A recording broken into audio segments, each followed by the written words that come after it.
Well, my name is Clarence Harrison Still, Jr. I'm 79 years old. My William Still had a brother named Charles Still. Sure. My grandfather was Charles Still, Jr. My father was Clarence Still. And so here I am. So that we were connected through Charles to the Still clan there. Okay. They had settled in a little section there called Springtown. You know where that one is. Yeah. And so from Springtown, Levin went back to Eastern Shore, Maryland, to get the freedom of his wife. And of course they wouldn't sell her, but they did sell him. And so they made plans for her to escape with the 4 children. And they left Eastern Shore, across the Chesapeake Bay, into Greenwich, from Greenwich up to Springtown. And in Springtown is where the slave catchers caught up with them again. So in doing so, they took her back to Maryland, and that's where we pick up this the Gish plantation, the first mentioning of the Gish. And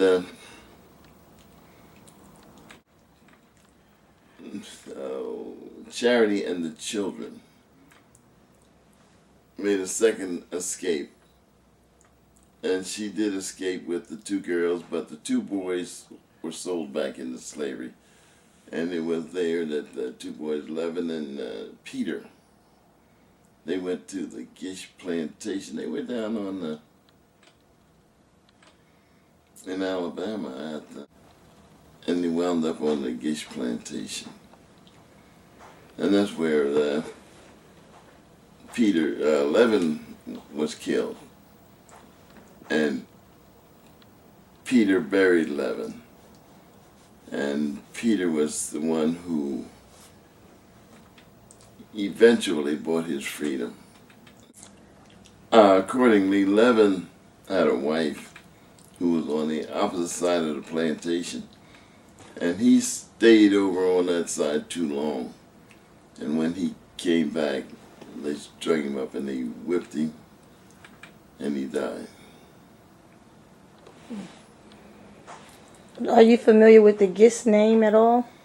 Well, yeah, the Gish name was very prominent in our studies. And,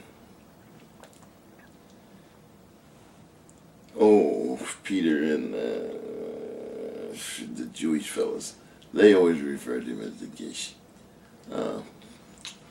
Freedman brothers. Okay. Yeah. And Peter was out trying to get work to buy his freedom. And he asked his master to let him buy his freedom, and they paid $500. And he took the $500 back to the slave master.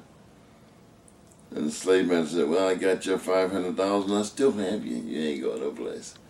And so when he went to work in the town, he worked for the Freedman brothers. And his main thing was, if I could only find a white man I can trust. So he took a gamble on the Freedman brothers, and he told them of his plight.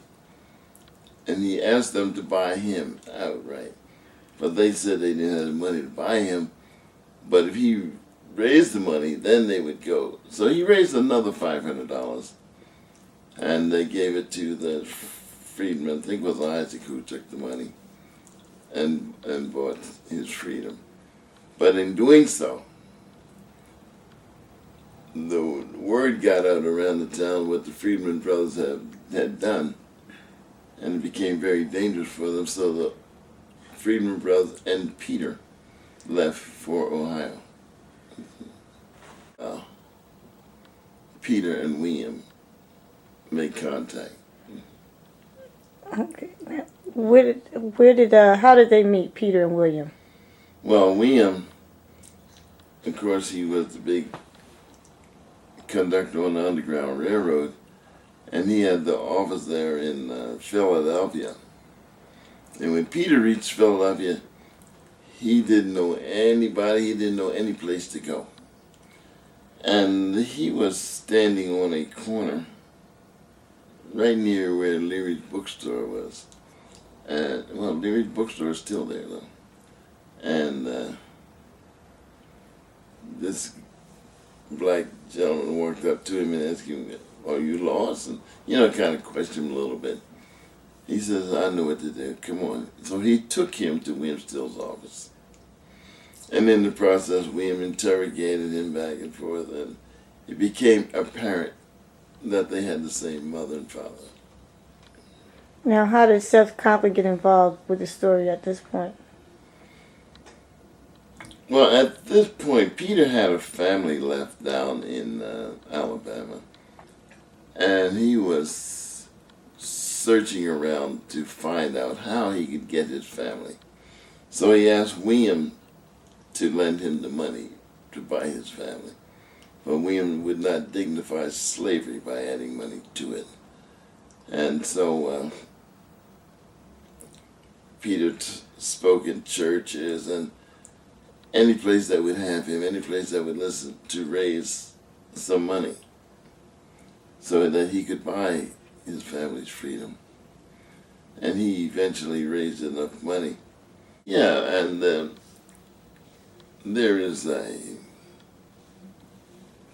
Peter Still, he must be one of the younger ones, who was an MD,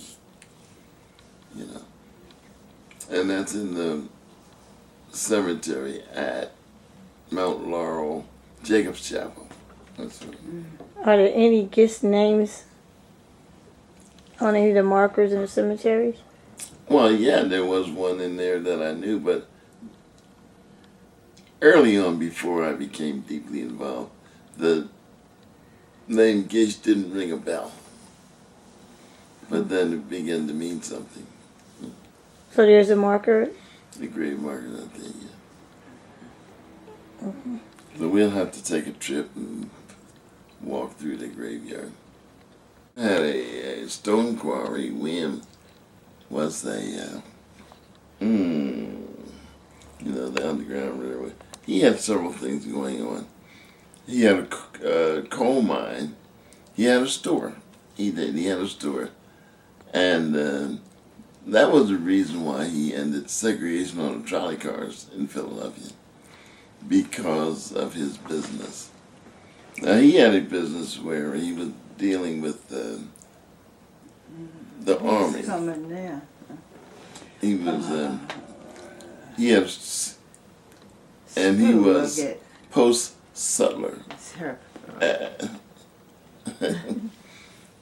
She was post-sutler, and which was no more than supply sergeant, and so it was between his house, his surveyor, who surveyed all this land. I looked at his actual map. I have pictures of it someplace, but a lot of little hash marks in a little circle. Now, surveyor's name was either Snow or Hill, but that's what was written under them hash marks. Snow.